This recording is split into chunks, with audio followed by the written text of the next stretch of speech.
So how would you design a program with this equipment?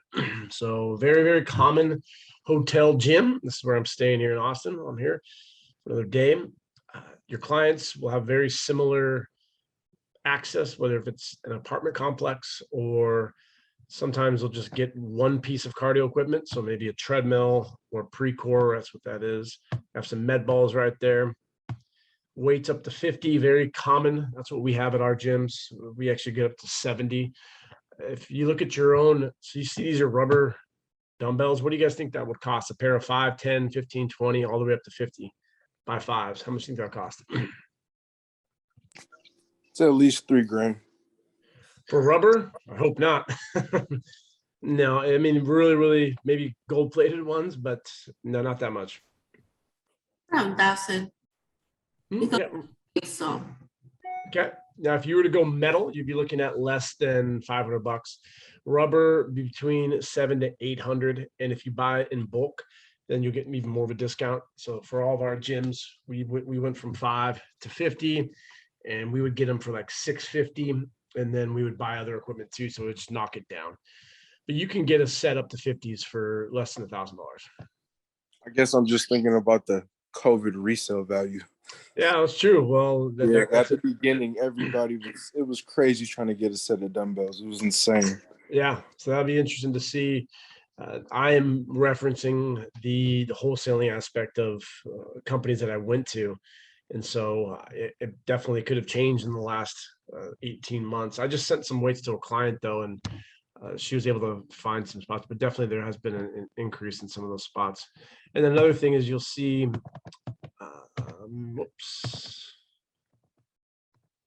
you'll see the rack is something that you need to factor into. That rack right there is probably at least $300-400. So for that whole thing, probably $1,000. But you got a bench back here, an adjustable bench. If you get a good one of those, less than $500. So we have a treadmill, you have some balls, you have a rack up to 50.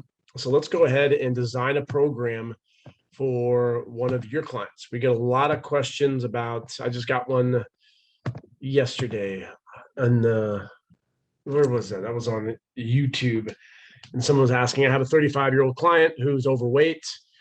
What does my first workout look like? And I think that's what we can just design right now, based for a beginner who's limited with equipment, but they still have all that. So what would you, let's go through this programming example with the equipment that we have there. So what would you guys like to do first? Does anyone want to try to do this, or do you want me just to work through it? Some body weight stuff, maybe push-ups and dips. Okay. So what type of dips are we talking about?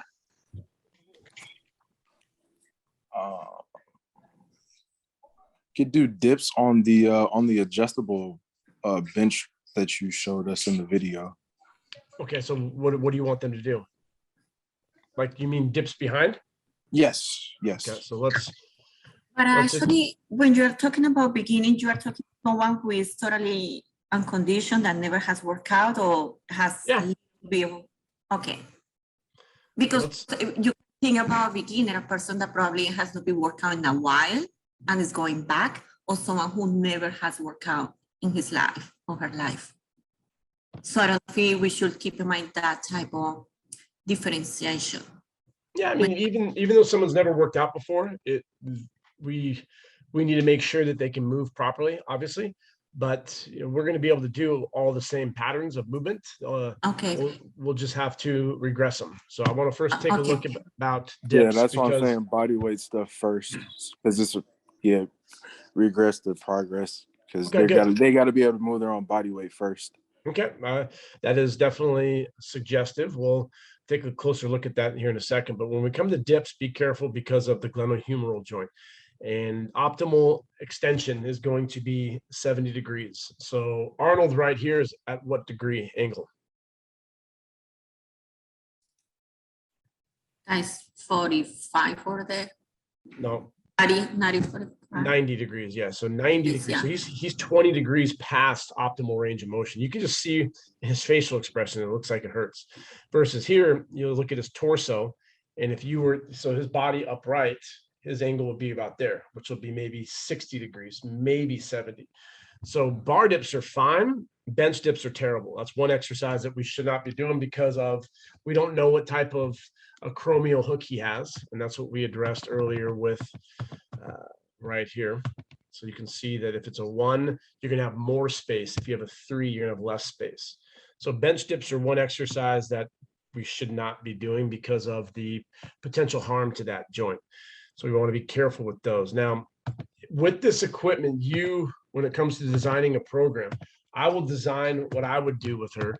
And then you guys can add any questions that you have about that. So I would do a warm up, just, walk on the treadmill, nothing crazy, 5 minutes. So if this was, and I'll show you how we can design a program in person, but also online. So if this was someone who's they can't afford our hourly rate, don't think of it as that's a lost client. Don't think transactional. Why are we doing this? To help people. So if they can't afford your hourly rate, whatever it is, $50, $100, $200 an hour, then ask what they can afford. That's how we have the negotiation with the sales at the end. And I was talking to Savannah. She's one of our interns who just signed up for the Austin location. And I met with her and she saw the gym and we were talking a little bit about it. I said, well, how much you want to charge per hour?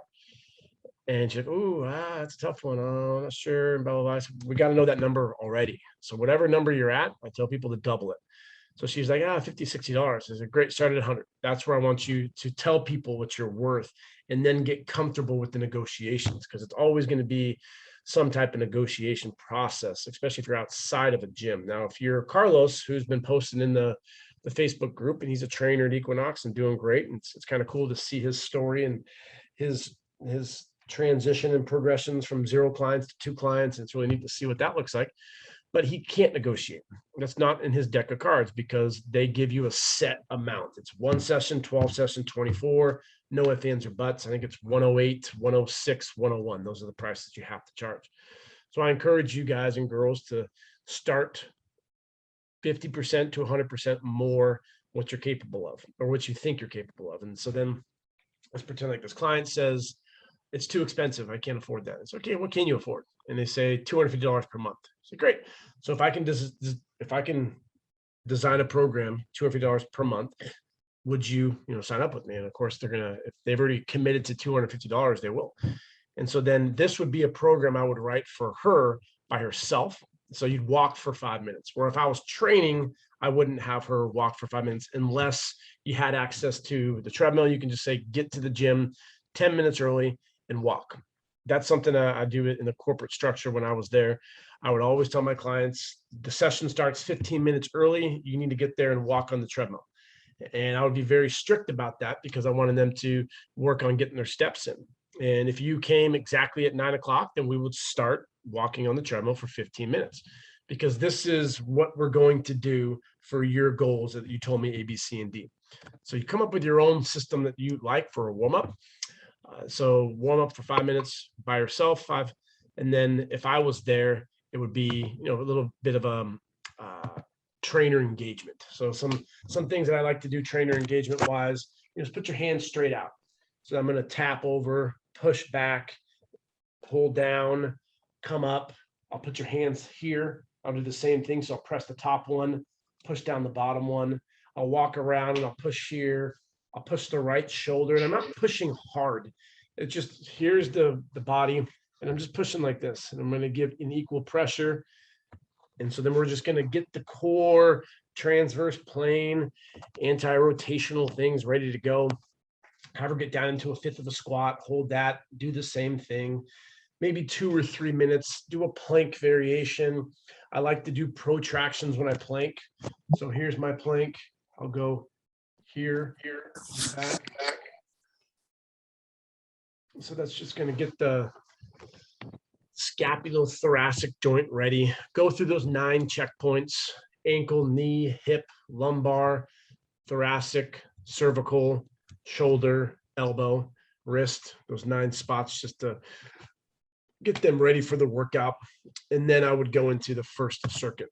So first circuit, she's a beginner. So I'm going to just get the bench and I'm going to grab 5 to 10 pounds, nothing crazy.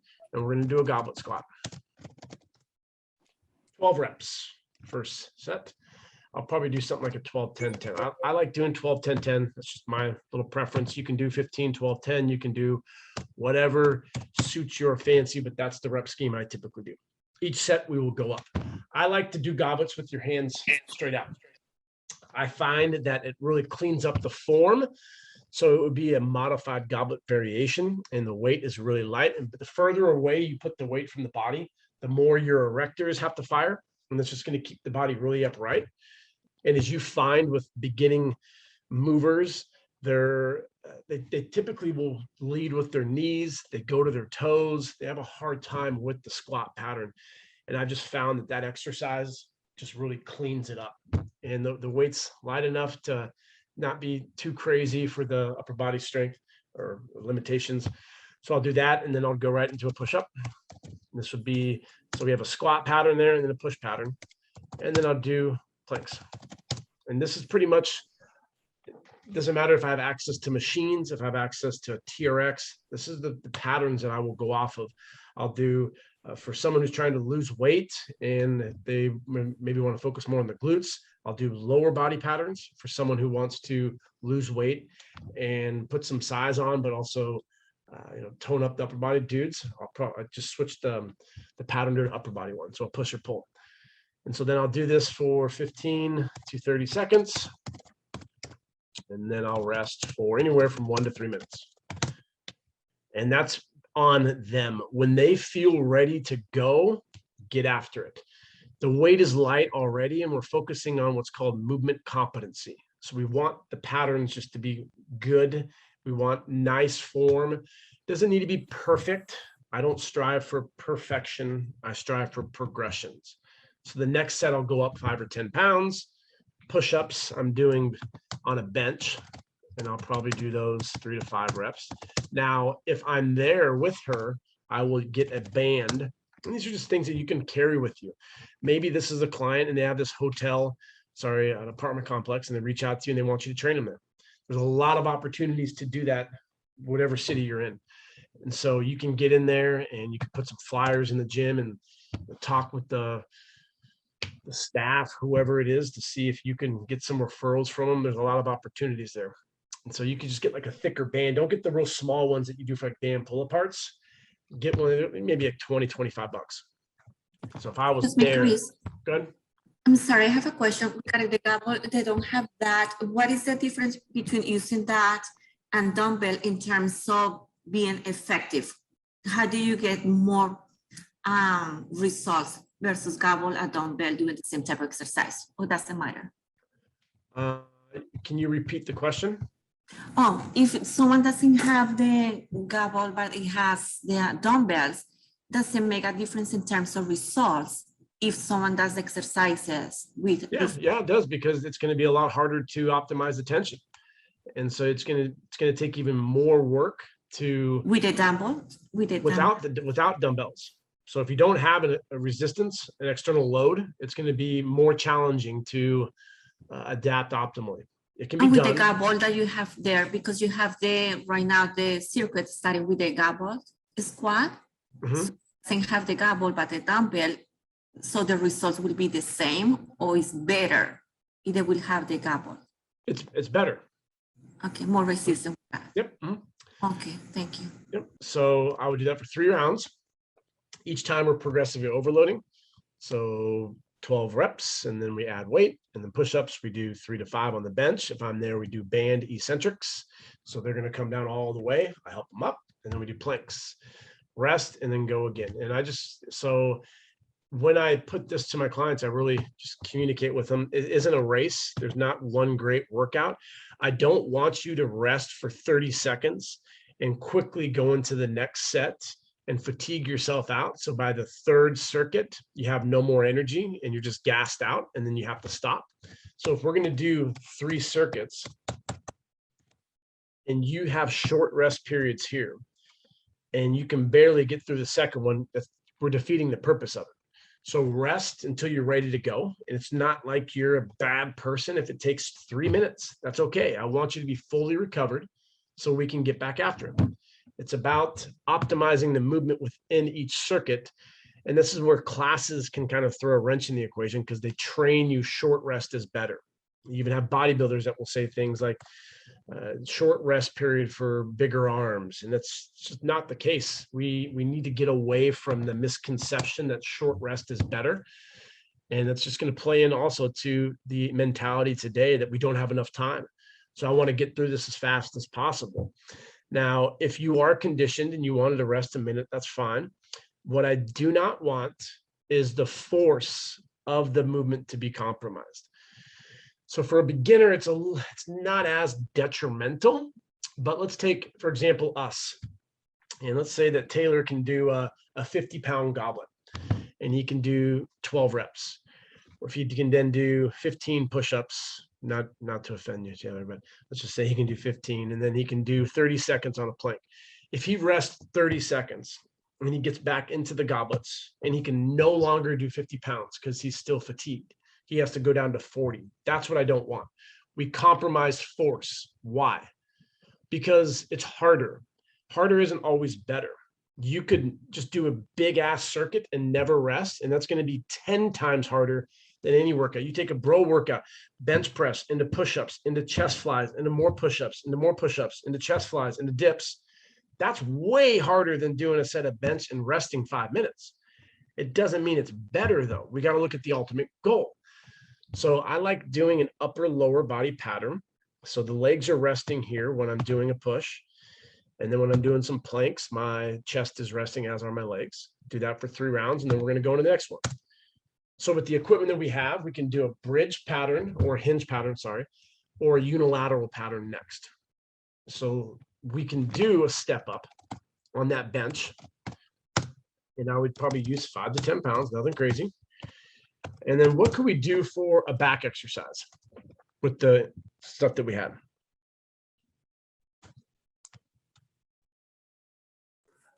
One arm row with a dumbbell.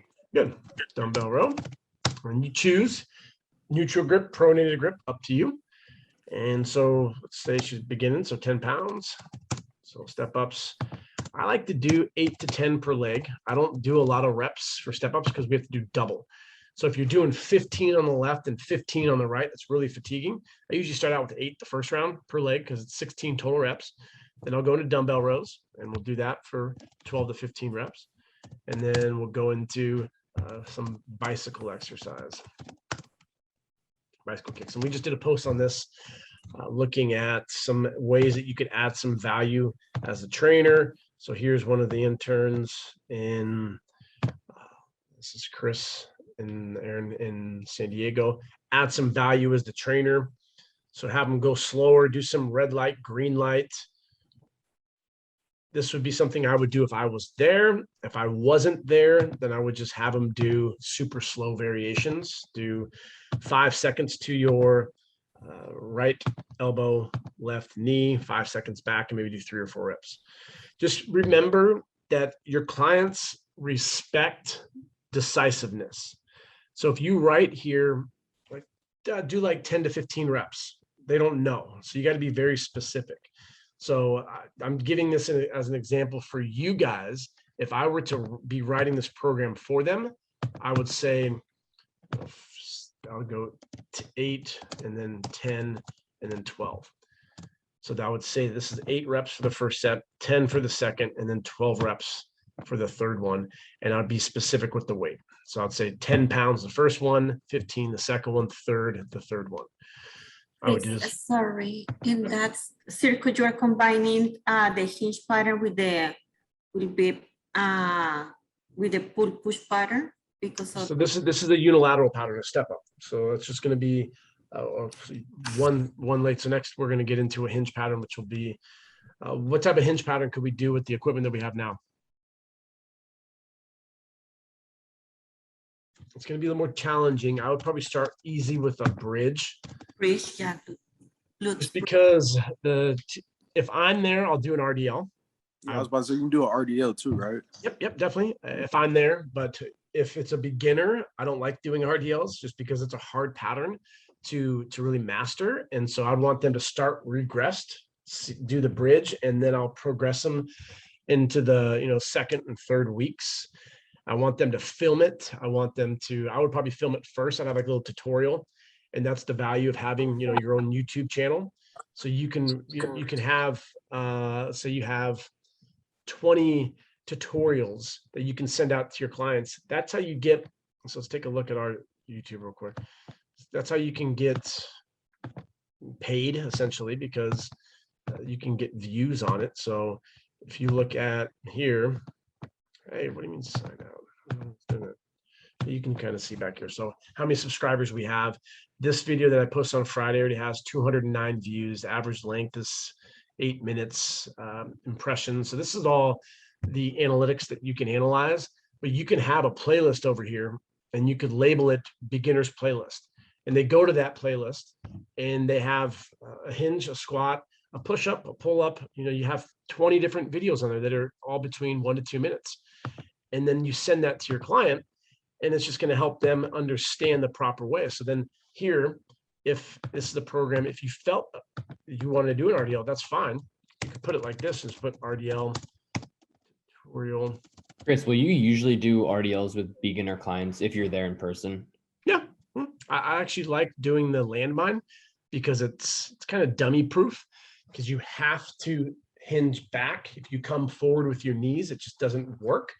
So I really like the landmine RDL variation or kettlebell. That's my choice. Okay, thanks. I'll have a hyperlink here and I'll just put it there. So then in that video, I'm going to start out and I have my little intro, favorite trainer's belt buckle. I'm going to be going over how to do an RDL at home today. First step, we're going to grab the dumbbell. Second step, boom. Third step, boom. Fourth step. It doesn't need to have all these crazy graphics. I'm not going to spend any crazy time editing it. I usually do it on my phone. If you guys, we're going to do a tutorial on this as well, how to start this, but you can go to Premiere Rush. It's Adobe. I think it's a couple bucks for the app, and it's very simple to do. So I just posted a video right now. I did it on my phone. I have this video already designed. It's very simple. You can do this. We'll teach you through Fiverr, and you watch it just segues in very quickly. This is red light, green light. Green, yellow. So I upload that from my phone, and then I put a little thing on there from Canva. If you're not familiar with Canva, here's Canva. So I do my stuff on here. Get your templates that you have in there, upload your text, just go through and add those in there. It's very simple to do. In the beginning, it might take you a little bit to get used to the whole platform of it, but it's going to be planting seeds for your future success on more streams of revenue and getting more exposure. And it's just, you need to look at YouTube and social media as part of our profession. You can't look at it as, oh, it's just so much work. Think of it as, I now have a video that I can send to a client in the future. When they watch that, it's like almost you're putting money into your retirement. Think of it like that, because it's compound interest. I have videos that I've sent out from 5 years ago that are still, prevalent, and I send it to a client. They click on it, and it almost adds to your credibility, because people, oh, you have your own YouTube. It doesn't take much to do that. Now, out of the 11 people in here, who has a YouTube? Put in the chat if you have a YouTube. Sandra does, good. Danny, good. Who else? Good, nice, Devin. Good, Brian. Oh, almost at 50%. So for those that don't, do it. Get out there. I did with Jimmy and Ben, we did, I think, 8 trainer engagement pull-up variations within an hour. We worked out, we'd do a set, and then we would film a little segment. So you could do that mentality every single day.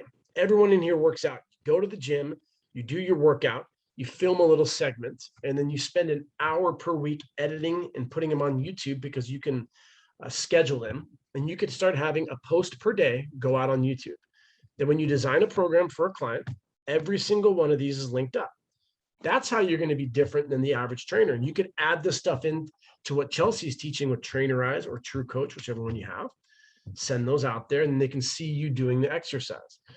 So we have the RDL tutorial here. If she's by herself, as I said, I'll probably do a bridge.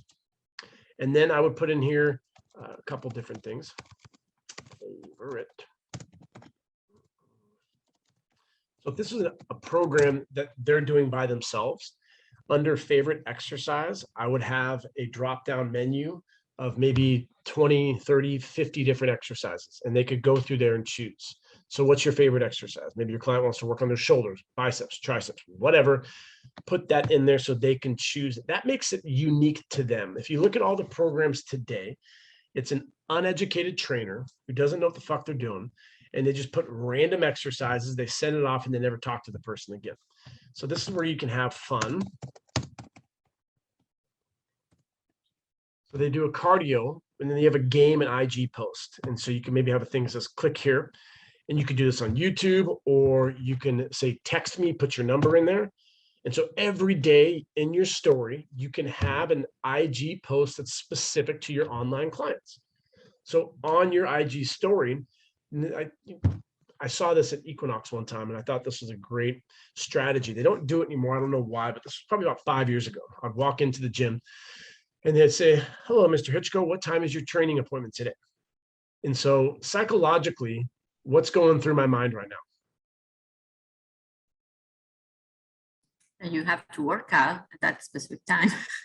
Okay, good. What else? Anyone? You're probably thinking, I don't have a training appointment. Yeah, like what the fuck? Like that, I don't have one. I feel left out. I don't have one, but is there maybe something I can do to schedule an appointment? And so you're prefacing it's preemptive, which is really creative. And so do that part of your programming. Put in here something that's preemptive. And then on your story post at the top, you put online client favorite exercise of the day. Maybe you make a client, you put the client's name in there and you tag them. Every day you do another client.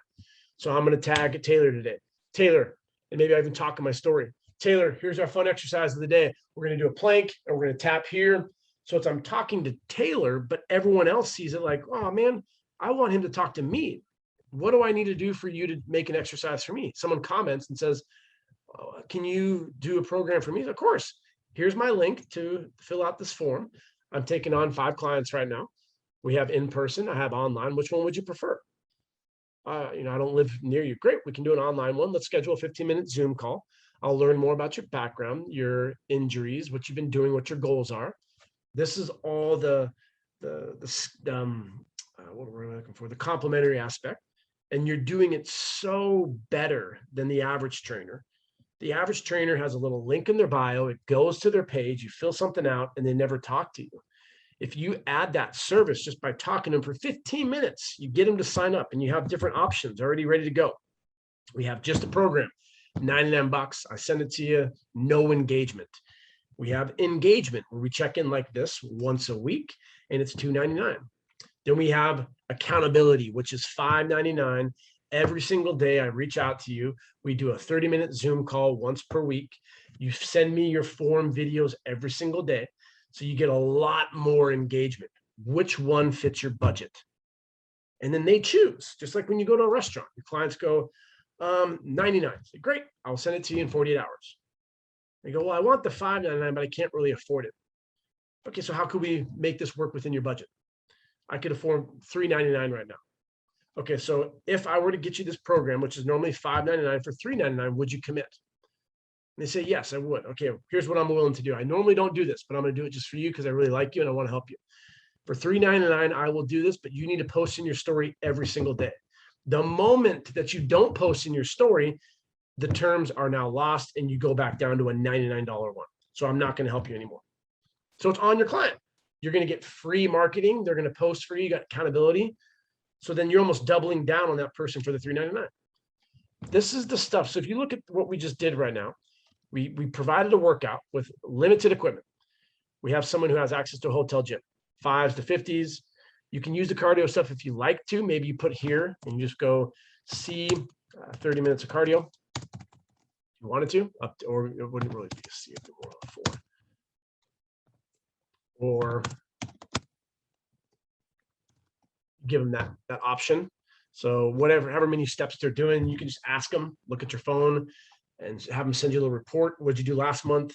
So if I look at my phone on steps today, I typically get more when I'm away from home. So for last month, August, I got 9,300 average. Last week, my average was 11,500.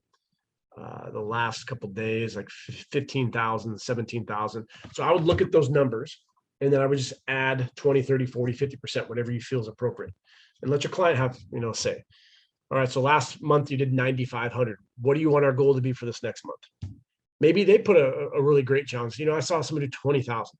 Okay, well, let's not get too crazy. I like that. Let's aim for 15, and anything more than 15 is just going to be bonus. So if you hit 17, awesome. If you hit 20, even better. So it's like you give them this happy medium that they decided to do, but I'm going to challenge them. If they said 10,000 and they're getting 9,700, I'd say, that's good, but let's do it great. Let's go 12.5. How does that sound? So there's some negotiations there. So now the client has a workout that they can do by themselves, or if you're training them. You can see just the small little things that we would do. I would go heavier with the goblets if I'm there. I'm going to push them more with the push-ups and with the band work. Planks would be the same. I would probably do some type of trainer engagement with the planks. Maybe I'll push them around a little bit, have them touch my shoes, lift the leg up, push against me, add value there. Every single workout when I'm there, add value by saying their name at least 3 times. I'm going to get engaged. I'm going to show them a new exercise. Just by having them do a goblet squat on day 1, on day 3, we do goblets, but we do it at the end and we slow down the tempo for 3 seconds. That's a total different exercise to your client. You could use the same weight that you were using on Monday, and maybe you just program it as day 2 is the same workout. You change the B's to put something new, but then what you do for the A's is you just do different tempo. So day 1, here's the workout. Day 3, which would be non-consecutive, same exact workout, but I'm going to put maybe 3-second negative. And then here I'll put a new exercise. So we do a side plank. Here we do, and then here we do, and maybe they didn't do too well with the RDL, so you do a bridge. That's not the craziest. 1 second, Sam. This isn't, you look at what's important to do here and why your clients are going to get results is by keeping the patterns and progressing the load. Or the average trainer, what do you think? Does anyone want to chime in? What do you think the second workout's going to look like? Completely different. Completely different. And if you don't know that, go buy programs. They sell you on variety. You will never do the same exercise in the next 30 days. That's terrible. You're not going to get the results. So we need to educate our clients that we're going to do a lot of the same exercises. I'm going to change up tempos. I will give you variants such as a step up bilaterally, a step up with one arm. That's a total different exercise to your client. So I'll get your question here in a second, Sandra. I just want to look at what the third workout would be. I would just move step ups to the first one now, and I'll do a suitcase variation. Instead of doing a neutral row twice, I do a pronated row. Instead of doing rotating T's here, I'm going to do a standing military press. And I'm going to do a single leg bridge. And then on Monday, I did walk. Wednesday, I did pre-core. Friday, I do steps.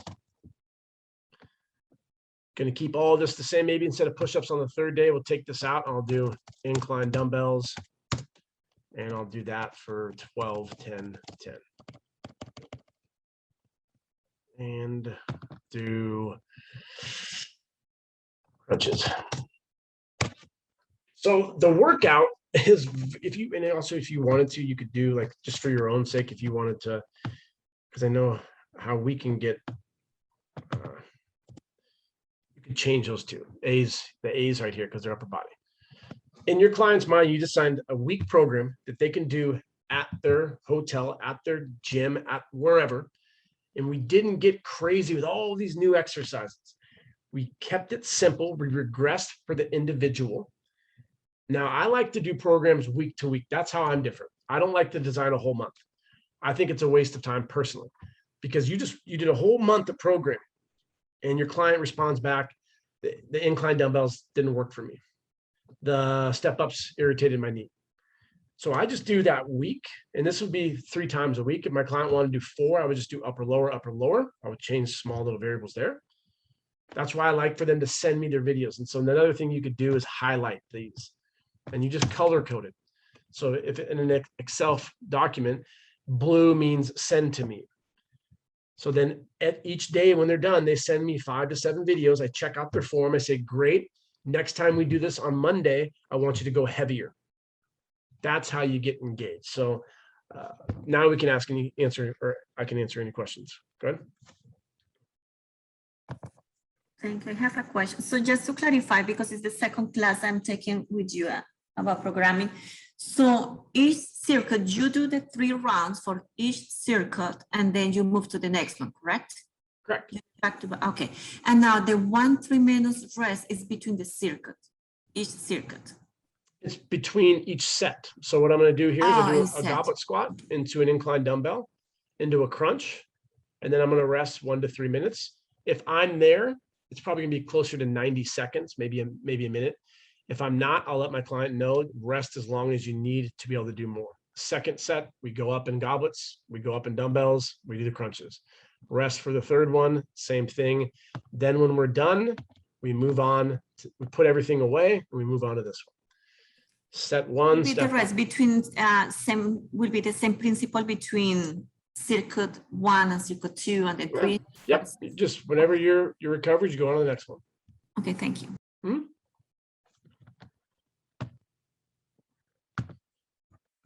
All right. So how do you think, not how do you think, we already discussed that earlier.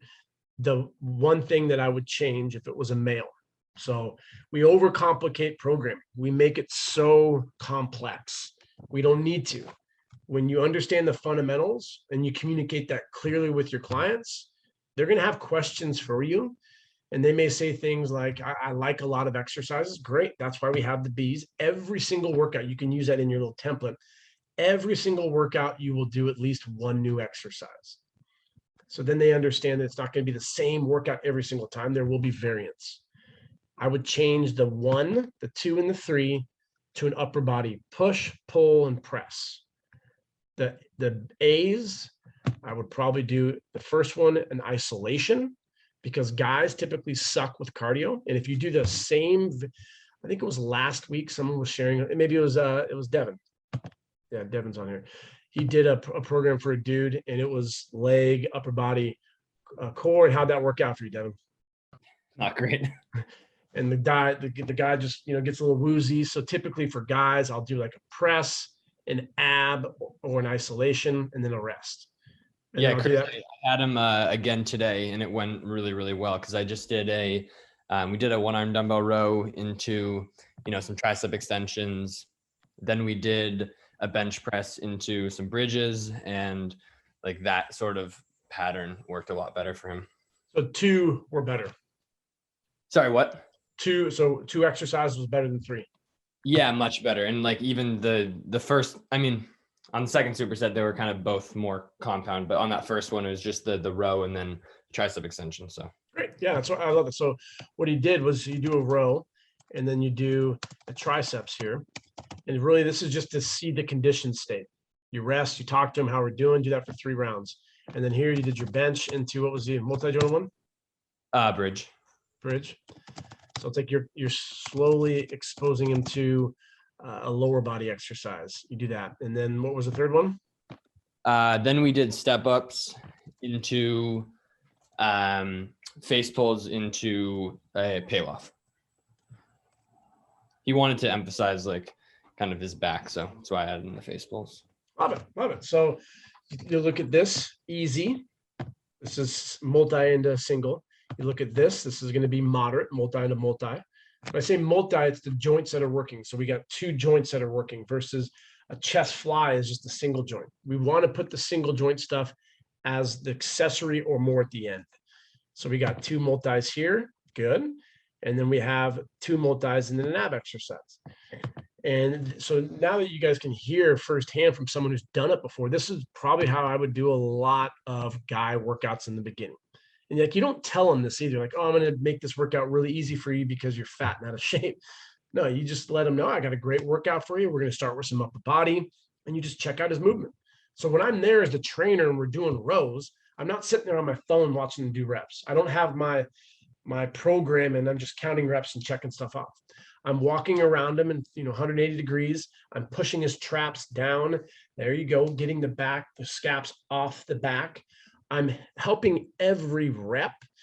And importantly, I'm showing that I'm watching and observing, because that's why your clients are paying you the big bucks. If you're just sitting there watching, they could have anyone do that.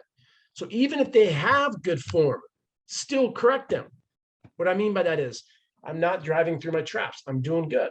I'm still going to come by and say, nice job, way to keep your traps down. And I'm going to touch. So then they feel, oh, my trainer, they're looking out for me. I'm not just sitting there on my phone doing nothing. That's the value add of working with a personal trainer. The triceps, you're probably not going to do too much, but maybe you slow it down, have them come down a little bit. There you go. And red light, green light, we stop on certain words. Bench press, add weight, take him out of his comfort zone. So how much weight did you use on the bench? We were actually just doing the bar. Yep. Yeah, I was expecting to need to add weight because I thought the first one with the bar would just be a warm up, but I asked him how he felt and he said medium, feel it in my chest, shoulders, triceps. So I was like, all right, good.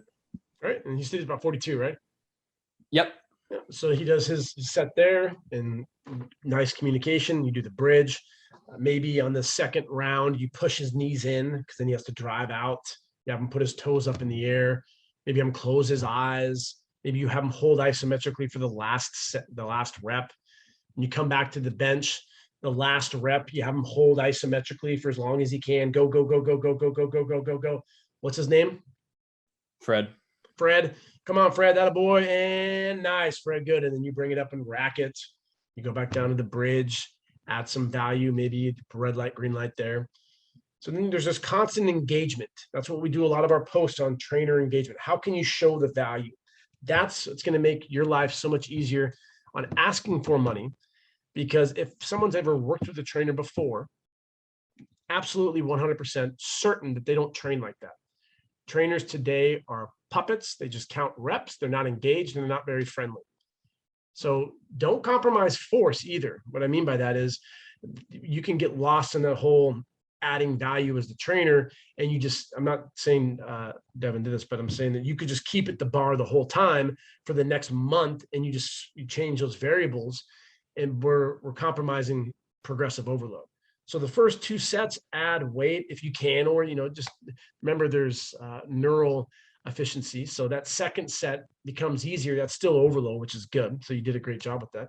But maybe the next time he comes in, he goes into the bar into 5s and so forth.